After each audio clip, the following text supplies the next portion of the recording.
tem que estar guardando com muito cuidado o seu fluxo, o seu giro. Você tem que ter muito controle sobre isso. Vendendo o que não tem. É possível que você tenha um produto há anos no estoque da sua loja e você nem sabe. E aí você não tem capital para continuar crescendo. Qual é o estoque mínimo para cada produto?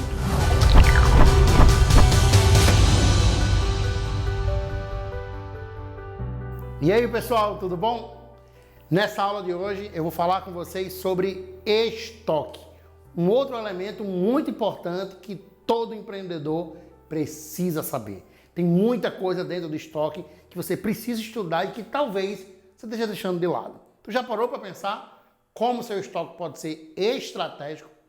Talvez você trabalhe com serviço e isso se torne muito abstrato, ainda que exista muito estoque ali. Mas se você trabalha com produto, comércio, varejo, seja ele físico ou seja ele virtual, o estoque é uma peça estratégica interessantíssima para que o seu negócio consiga alavancar.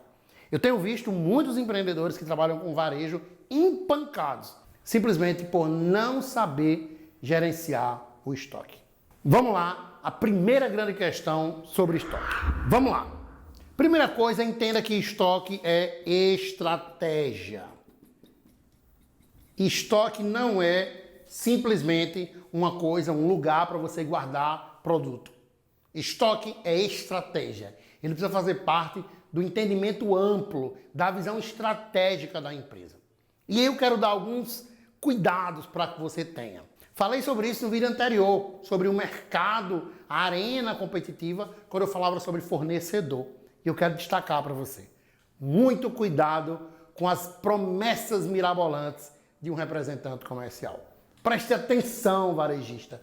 Muito cuidado com as promessas mirabolantes de um representante comercial.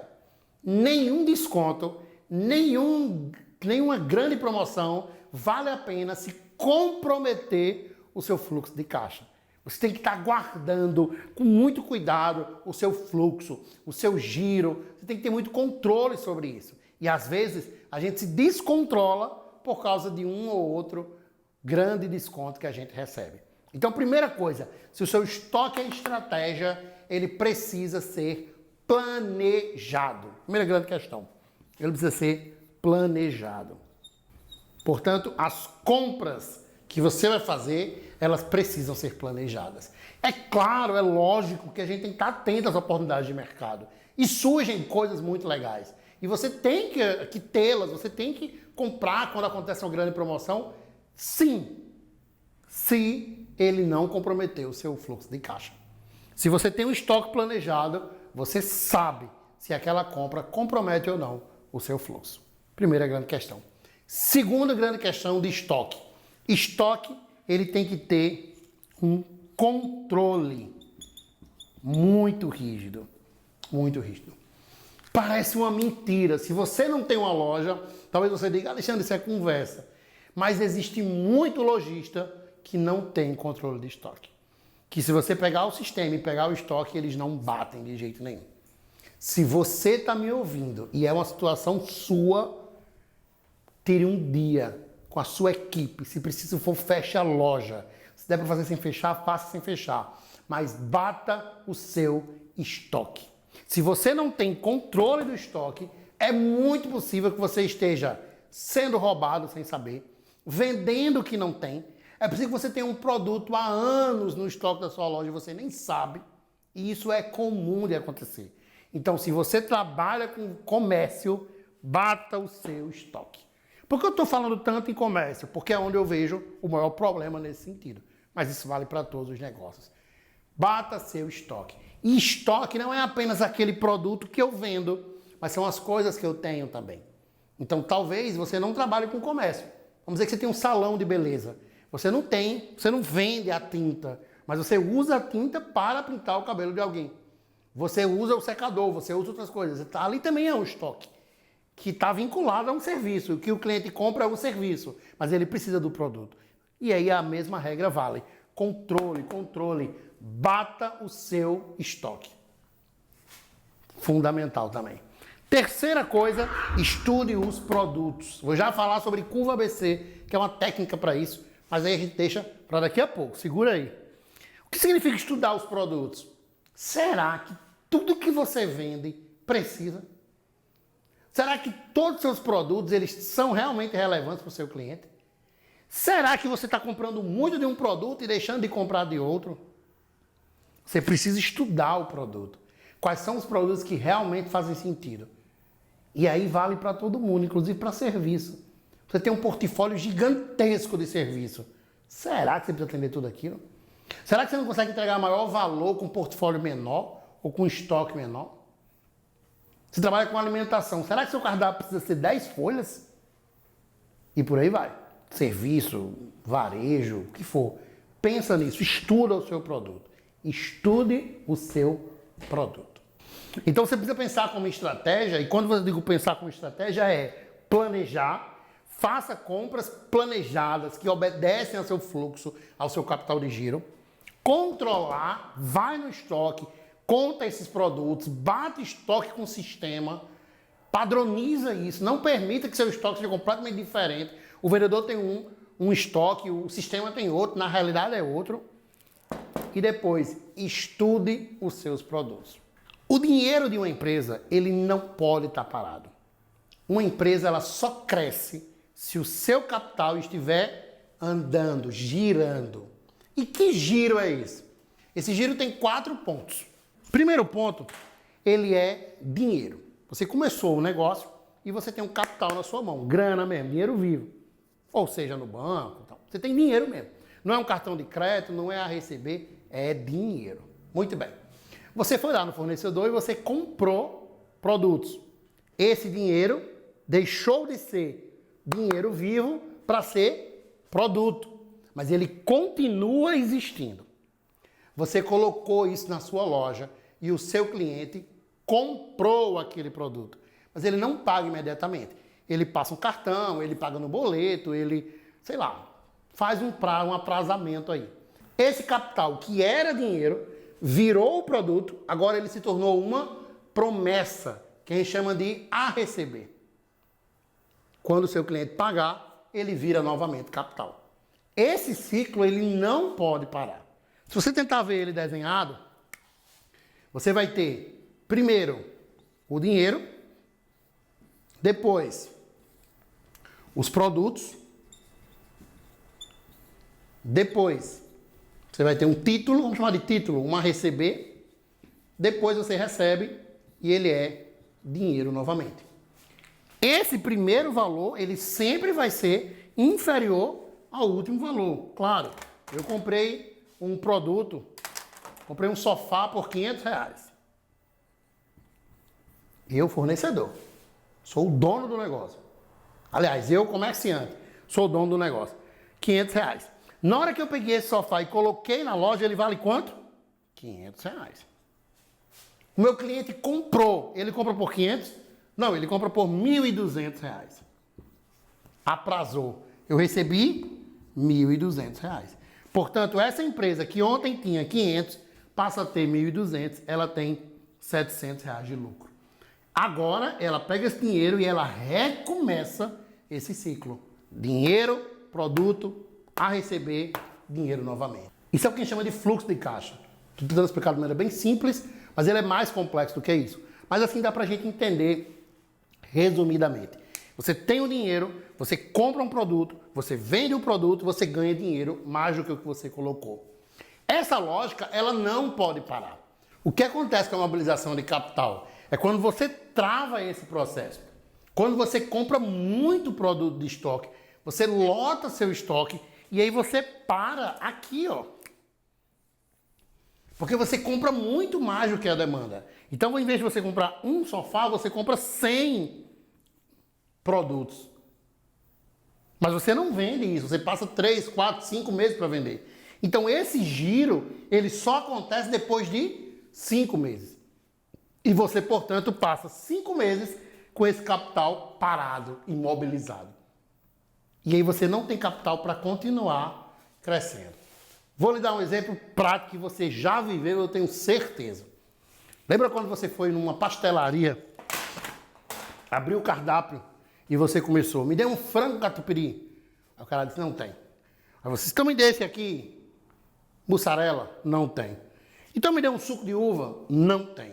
Aí você fala, o que tem nesse cardápio? Aí o cara, pastel tal e tal, 2 produtos só. E ele tem um cardápio gigante. O que aconteceu ali? Ele mobilizou o capital de tal forma com um produto que ele não consegue fazer o giro. Ele não consegue receber o capital e comprar novamente. Receber e comprar novamente. Receber e comprar novamente. Ele parou o fluxo porque ele imobilizou o capital. Talvez você diga a ele, tem refrigerante? Ele vai dizer, o freezer está cheio. Mas ele não tem o suco. Por quê? Ele não planejou a compra, não planejou o estoque. Comprou tanto refrigerante que ele não tem capital para suprir as outras demandas. Então essa é a grande problemática da mobilização de capital. Existem outros. Estoque é caro, você tem que ter um espaço, tem que ter quem gerencie, tem que ter gente, tem que ter controle, tudo isso custa dinheiro. Mas o maior problema é que quando você imobiliza capital, você para de girar o fluxo de caixa. E aí você tem esse grande problema que é a imobilização de capital. Portanto, se você tem um estoque estratégico, você não vai mobilizar capital, porque você vai ter um fluxo de caixa planejado e as compras também planejadas. E aí, qual é a grande questão de mobilizar capital? Resumindo a história, é que você não pode fazer a sua empresa parar. Portanto, você tem 2 caminhos quando você imobiliza capital. Ou você não tem o produto, que é o exemplo que eu dei da pastelaria, ou você se vira para ter o produto. E o que é que você faz? Compra de alguém, os produtos estão faltando e não paga aqueles boletos do produto que está imobilizado, juros, ou pega o empréstimo para completar, ou pior, você começa a comprometer outras caixinhas da sua empresa, que a gente chama de centro de custo, mas vamos chamar aqui de caixinha para ficar mais fácil. Você começa a comprometer outras caixinhas, como as provisões, como o pagamento de salário e muitas outras coisas. É comum uma pessoa trabalhar numa empresa que você diz assim, pô, não paga o salário em dia, mas aí, ó, cheio de coisa no estoque. Claro, aquilo é produto, não é dinheiro. Dinheiro da empresa só alavanca o negócio se ele girar. Se ele virar dinheiro, produto a receber. Dinheiro, produto a receber. Se ele obedecer o fluxo de caixa. Outro ponto muito importante sobre estoque. Existem alguns termos que você precisa aprender a calcular. Você precisa saber sobre o seu negócio. Eu trouxe aqui alguns deles. Como eu falei para vocês, não dá para a gente nessa nossa série tratar com detalhes cada um, mas você tem acesso a todo esse material no nosso curso e nas nossas redes sociais. Então você pode pesquisar com mais detalhes. Mas existem algumas coisas que são muito importantes. Primeira coisa, você precisa estudar sobre curva ABC. Curva ABC é uma forma de você separar, categorizar os produtos. É muito comum que você caia no erro de achar que um produto que é muito caro lhe dá um alto retorno. E muitas vezes não é verdade. Muitas vezes aqueles produtos mais baratinhos, eles têm uma relevância, um impacto muito maior dentro do seu negócio. E aí é por isso que nós fazemos questão de ensinar aos nossos alunos a curva ABC. A gente categoriza os produtos em 3 níveis, que, como o próprio nome diz, são categorizados por produtos A, produtos B e produtos C. Sendo os produtos A aqueles que mais impactam no negócio, aqueles que eu preciso investir, preciso me preparar, porque tem alta demanda, independente do preço, muitas vezes um preço mais baixo, mas a alta demanda faz com que ele tenha um grande impacto. Os produtos C são aqueles produtos que muitas vezes podem até ser mais caros, mas que vendem tão pouco que não tem tanta relevância assim. E os produtos B são aqueles medianos. E aí você vai dizer assim, Alexandre, então descarta os produtos C? Não. Existem ações estratégicas para cada um desses produtos, para cada uma dessas categorias. Eu vou lhe dar um exemplo só para você compreender o que eu quero dizer. Provavelmente você já passou em frente a uma loja de eletrônico e você encontrou uma televisão gigante com 200 tipos de coisas diferentes, com ferramentas que você nem sabe utilizar, e você ficou parado na frente daquela TV, achou aquilo massa, e depois você desviou dela e foi lá para dentro comprar uma televisão menor, que é o que cabe na sua sala. Perceba que a maioria dos clientes compram a TV menor, poucos compram a grande TV. A TV grande não tem tanto impacto assim. Ela pode ser 10, 15 mil reais, mas ela vende uma por mês. Portanto, aquelas menores, que são bem mais baratas, elas quando se juntam, elas vendem muito mais e tem muito mais impacto. É importante a TV grande, sim, para atrair o cliente na vitrine, para se posicionar enquanto uma empresa que tem diversidade de produtos. De repente, porque ali se vende um ou outro e aquilo pode ser uma premiação para estimular os vendedores. Tem várias possibilidades de eu utilizar os produtos C, com alto preço, mas que tem pouco impacto. Quem alimenta a empresa, quem faz o negócio rodar, são os produtos A, que mesmo sendo baratinhos, eles têm muito mais impacto pela demanda. Isso é o pão na padaria, isso é os remédios simples na farmácia, isso são os produtos mais corriqueiros de um mercadinho e também a pequena televisão numa loja de eletrônico. Preste bem atenção. Cuidado com o mito de que o produto caro é mais importante. Calcule, através da curva ABC, os produtos que realmente têm impacto no seu negócio. Isso é uma forma inteligente de gerenciar estoque. A outra coisa é sobre estoque mínimo. Outro cálculo que você precisa fazer. É algo que todo empreendedor tem que fazer quando se fala em estoque. É você calcular o estoque mínimo, que vem também através da demanda. Qual é o estoque mínimo para cada produto? Qual é o número de produtos que eu não posso deixar de ter no meu estoque para que ele funcione? E isso é algo que eu preciso calcular com muita precisão para evitar de eu ter aquela história que eu falei mais no início do vídeo da pastelaria, um cardápio lotado, mas eu não consigo oferecer eles. Então, uma vez que você sabe as categorias dos produtos, vamos calcular o estoque mínimo de cada um dos itens do seu negócio. E como é que eu calculo isso? O estoque mínimo é calculado fortemente através do prazo de abastecimento, que é outra coisa que você precisa saber. O que todo empreendedor tem que saber sobre estoque? Prazo de abastecimento. Qual é o tempo que o seu fornecedor precisa para entregar um determinado produto? Se você conseguir parar, estudar e encontrar as categorias dos produtos, os estoques e o prazo de abastecimento, tenha certeza que você vai ter um estoque muito mais inteligente. O último ponto sobre estoque, aí eu preciso de rotina. Não adianta ter um estoque perfeito se a minha entrega, se os meus processos estão todos desorganizados.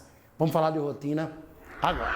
Toda empresa precisa definir processo. Eu resolvi colocar processo dentro da aula de estoque porque percebo que é o ponto mais crítico. Seja na entrega, na compra, na organização, no controle. Normalmente a rotina é algo que falta muito no setor de estoque. Entretanto, isso vale para tudo no mundo. Sua empresa precisa ter rotina. Rotina de contrato, rotina de trabalho, rotina de atendimento, rotina de faturamento. Tudo o que acontece dentro da sua empresa deve ser manualizado. Isso dá um trabalho para fazer, mas isso economiza muito trabalho posteriormente. Então pensa com muito cuidado nisso. Você precisa definir processo. E para definir processo, eu preciso lhe passar 3 pontos que vão ser as etapas dessa definição de processo. É claro que, novamente, o que eu estou falando aqui não acaba com o assunto. É preciso estudar mais profundamente sobre isso. Mas aqui você vai entender quais são os pontos mais importantes que você precisa conhecer sobre processo. Primeira coisa, processo precisa ser feito de maneira conjunta. Se você já tem um negócio, ouça o que eu estou lhe dizendo. Se você não tem, então você não tem equipe ainda. Isso não vale para você. Mas se você já tem um negócio, esses processos precisam ser definidos de maneira conjunta, com a equipe. Porque você não sabe como os processos acontecem. Pode acreditar. Você acha que é assim, você entende que é para ser de tal jeito, mas a equipe sim sabe exatamente como deve ser feito. Segundo, dentro desse processo, você vai fazer uma coisa chamada manual. Sim, é preciso criar um manual de boas práticas. O que é importante, o que é relevante, o que foi escrito, quais são os processos, como é que se atende. Crie um manual de boas práticas dentro da sua empresa. E terceiro, crie uma rotina periódica de discussão com a sua equipe.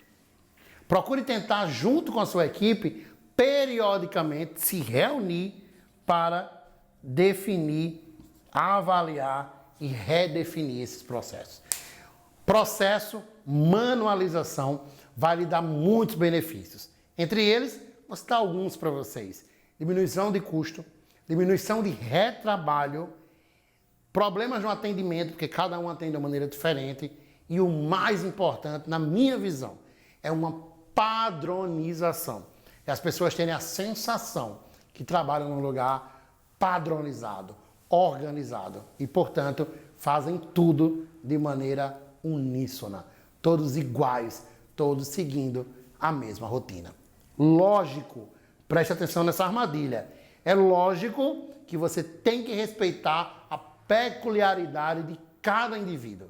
Mas a empresa, enquanto pessoa jurídica, ela precisa ter seus processos e suas rotinas bem feitas, definidas e manualizadas. Sabe qual é a grande barreira para tudo isso? É a liderança. É porque muitas vezes o líder tem preguiça, não tem coragem, não engaja as pessoas, ou ele mesmo faz rotinas e não segue. Mas aí, sobre liderança, a gente conversa no próximo vídeo.